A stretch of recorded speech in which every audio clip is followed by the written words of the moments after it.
Hey guys, what is going on? Welcome back to the channel. As you can see, if you've been following me for a while, you can straight away tell that I'm not at home. I'm in a completely different environment, which is government quarantine hotel. Yeah, I've been put into a quarantine hotel for the next 10, well, it was 10 days. I've been here, this is my third day now, so I've basically got 7 days left. And let me tell you, this, honestly guys, this is not a fun experience at all. It's way worse than I thought it would be.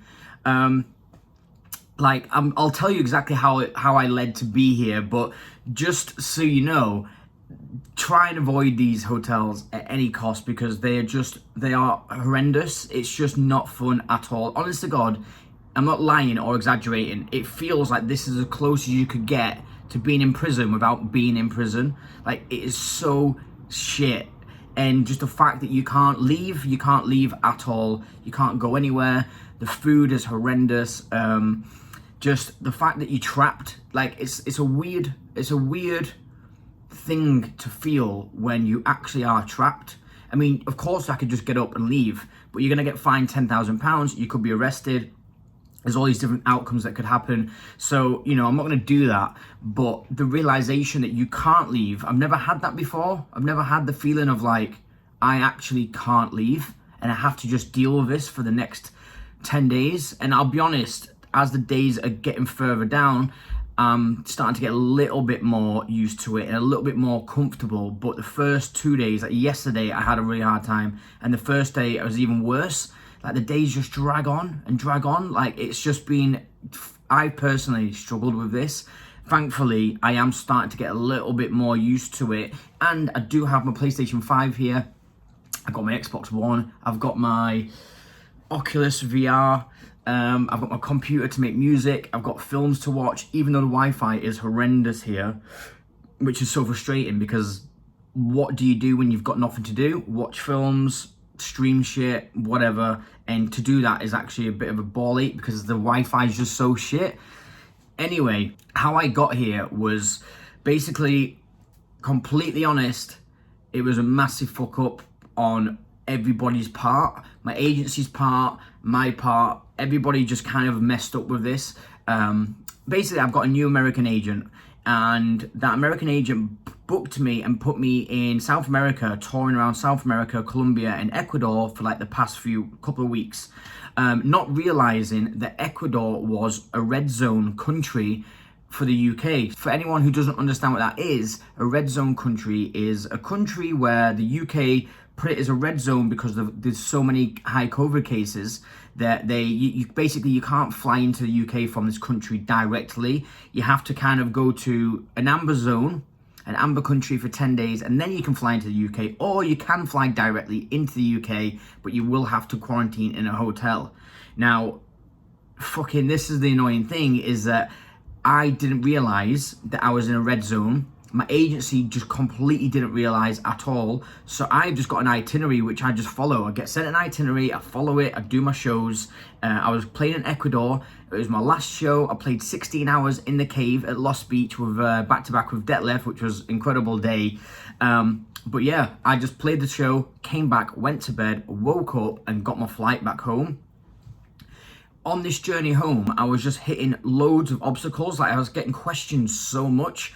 Like, even boarding any flights, I had like 3 flights to catch from Ecuador, and then it ended up in Madrid, and that was my last flight to London. But all the way, it was like, have you got this? Have you got this? I mean, I had my PCR tests, which you needed, but then you also need to fill in passenger locator forms.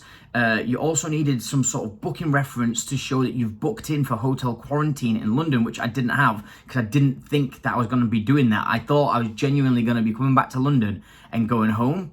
Anyway, so I'm like telling all the airlines, like, I don't have any of these things. And they're just going, okay, well, you need to make sure you fill it in before you get back to London.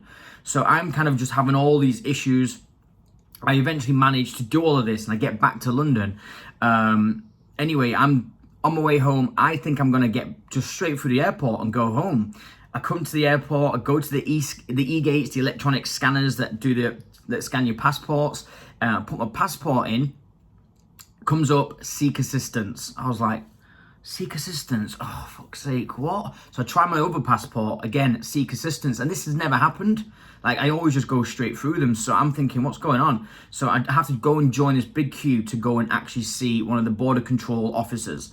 Anyway, I'm in this queue, and I'm just completely oblivious. I'm just like, I'm going home, so, you know, I'm not thinking of anything. So I get in the queue, I get called over by the officer. He calls me over, he takes my passport, he asks me where I've just come from. I tell him I've just flown in from Madrid, which I did, obviously from Ecuador, but I stopped in Madrid and we got a new flight, tickets, everything.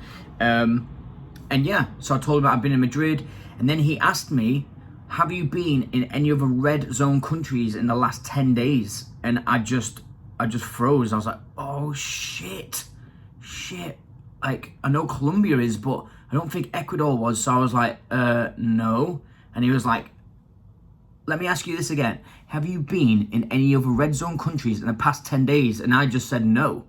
And he was like, right, well, that's not right, because you've just been in Ecuador. I can see it on the screen. You've been in Ecuador and you've been in Colombia. And I was like, fuck. So he was like, well, when was you in Ecuador? I was like, I was there 2 days ago. And I basically just told him where I've been and what dates. And he turned to me and said, right, so you've been in 2 red countries and you've just lied. So that's a criminal offense. So at this point, I'm shitting myself, because I'm like, whoa, what? Wait, what? Calm down. Like, criminal offense, like, I literally don't even know that I've even been in a red zone country. I was like, mate, I'm so sorry. This is actually just a mistake on, like, my behalf, my agency's behalf. He was like, well, have you booked your hotel quarantine? I was like, well, no, because I didn't think I was going to be going to one. He was like, well, you have to. Like, it's mandatory. And I was like, you're joking. I was like, fuck's sake. So basically, yeah, I had to go straight from the airport. They took me straight from that point to a hotel to quarantine for 10 days, and I was absolutely devastated, because, like, you know, you think you're gonna go home and you end up just being stuck in a hotel like this for 10 days, and honest to God, it's not been a nice experience whatsoever. First of all, I checked into the hotel staff are lovely, they're being all really nice, but like the whole hotel is just for quarantining, so every single place that you go has got a guard. It's literally like you're in prison. There's guards everywhere and there's nurses everywhere, and it's really, really weird. It's a strange feeling. And every person in this hotel is having to quarantine, so everyone's going through the same thing. So they bring me to my room. The room, if I'm honest, is pretty shit. But the worst thing is that the room was so fucking hot. I was boiling, and I had the windows open. I tried to put the aircon on, which is this little thing here. Trying to put the aircon on, doesn't work. And I'm like trying everything. I'm turning it on, off, I'm trying to do all these different things. It doesn't work. So I call the reception and I'm like, excuse me, mate, but like, I'm absolutely boiling in this room. The aircon doesn't work. So then he says to me, yeah, I'm so sorry, sir, but the hotel's having a big problem with the aircon. It's completely stopped working. So I'm like, are you actually joking? Are you fucking kidding me? Like, I'm boiling. You can't keep someone in here like this with no, like, the weather is so hot outside and there's no aircon. Like, I aren't staying in this room, no way. I know, sir, I'm really, really sorry, but you can't check out. Once you're in, you can't check out, but we can bring you a fan. Are you joking? What, just a fan? Fine, just bring me that. Fucking hell, we'll see if that works. Okay, sir, yes, I'm very, very sorry for any inconveniences. So I got a fan. There he is, back there. To be fair, it has been helping, but the thing is, you can't actually fucking sleep under the covers because you're boiling. So it's been a bit of a nightmare just even sleeping, because you're just so hot and tossing and turning all the time. The Wi-Fi is really, really bad, like I said. Also, the food's horrendous. Like, the food is so bad. It's like plain food, but actually worse, like quite a bit worse as well, which is like, how do you get worse than plain food? And also another thing, which is mental, 2 days ago, we got a letter put underneath our doors, and the letter says, let me just get it for you. Okay, you're not going to be able to, I'm not going to keep this there so you can read it all, but basically, in short, what it says is, unfortunately, the government haven't provided the hotel with any water, so you're going to have to drink it from the sink. Like, what? There's no water in the hotel. I don't drink water from the sink. I've never have. I never will. I don't like it. It's a very last resort for me. But the fact that they're putting people in these hotels, right? And you've got to pay for it yourself. It cost me nearly £2,000 for this, which I'll go into in a minute, which is just stupid. But anyway, so you're paying £2,000 nearly to stay in a hotel quarantine. There's families in here, there's couples, there's like old elderly people, there's like everybody staying in here. And they've got no aircon, so it's fucking boiling. And the rooms are tiny and there's no water. Like, they don't have any water for anybody. Like, I can't believe it. This is day 3 and there's still no water. Like, luckily, I will give it this, like, in these hotel quarantine things, they do allow you to get food delivered in. So you can go on Uber Eats or Deliveroo and have food delivered in. Luckily, because I've now stocked up on like loads of shit. Look, I've got oat milk, I've got cereal, I've got water, got loads of random shit. So yeah, that's at least one good thing, but fucking hell, it's just the mental side of this. So this is something I've never experienced. The mental side of it surprised me how I struggled with this, because you're not in prison, but it's close. It's like a very similar feeling, I imagine, as to what you would kind of be like in prison. Obviously, prison's way more extreme, but like the actual mindset of not being able to leave actually is quite damaging. It makes you feel really, really bad. And like yesterday, there was a massive bang outside my door, like a massive bang, and I just heard this woman like choking, like sort of gargling, and then this guy screaming like for help. He was like, "Get the fucking medic!" And I was like, "Whoa, what the fuck?" So I looked through my keyhole like that, and outside was a woman lying down on her back, and she was like choking. She was like,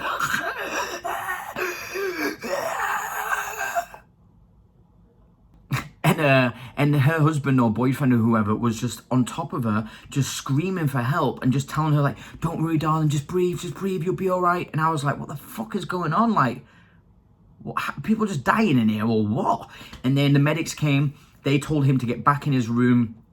They were actually getting mad with him because he was out of his room. I was like, come on, give him a break. Like, his fucking wife is on the floor, like passing away, and he's trying to get help, and you're shouting at him because he's outside of his room. I thought, shut up, you idiots. And they're all in their fucking radioactive hazmat suits and stuff. I was like, just fucking help them. Don't give him shit. But they were shouting at him. Anyway, I don't know what happened, but I caught his sort of conversation where he said, "I just need to get the fuck out of this hotel. She needs to get out. Her anxiety is killing her." So I think she had some massive panic attack. And I'm not surprised that people will have that, because honest to God, it is difficult. If you're not a strong-minded person and you struggle with anxiety, like I struggle from anxiety big time, but there's people who struggle way worse, and there's people who have issues and stuff like that, and mental problems. So it's something that I do think is worrying about places like this. I actually don't think these are actually that good.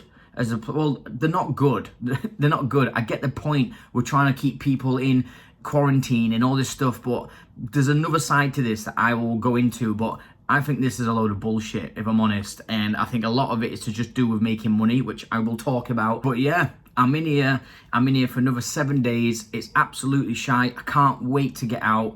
And but luckily, I think I mentioned before, I have my PlayStation 5, I've got my Xbox One, I've got my VR. So I'm passing time pretty easy, if I'm honest, even though the days are dragging on. But I am waking up at like 4 or 5 a.m. I just got into a really good routine. I quite like it. That's one thing I am enjoying, is that I'm waking up really early and going to sleep about 9, 10 and waking back up again early, and it's quite nice. But yeah, can't leave. You can go and have a walk if you want. You can have a walk on the car park, but that's it. So like I was saying, just quickly, my thought on this is, it makes no sense to me. I don't think it makes sense for people to do PCR tests before you fly and come into a country to see if you've got COVID. You get a negative result, you get on a flight with a load of other people that have had to get negative results to fly as well. So pretty much no one's got it at all. And there might be a slight chance you could pick it up at the airport or from your journey from wherever you go to the airport. I get it, there might be a very slight chance. Everyone's got masks on anyway, even if they work. I don't even know if they work. But anyway, this whole thing is like, day 2, yesterday, you had to do a COVID test. I got the results today, negative. So you should be able to just go home. I personally think that's it. You've done a COVID test before you come in, negative, and you've done one on the second day, negative. surely you can go home. But no, you've got to wait, stay in here till the 8th day, do another one, which will come out negative, and then you can't leave then. You've got to wait till the 10th day. Actually, you've got to do a full 10th day and leave on the 11th day. It makes no fucking sense if you're doing COVID tests 2 or 3 times in the first 5 days and you still have to stay in if you're negative. It makes no sense. Just send people home. That's just my say. That's my rant on this. But anyway, guys, I just wanted to let you know where I am, what I've been doing. I'm going to be trying to do some videos for my channel, some reactions, some. I wish I could do some gameplay, but I haven't got all the cables and shit, so that's going to have to wait till I'm home. Yeah, just wanted to say hi. I hope that you're all doing better than me and that you enjoyed this story, because I bloody didn't.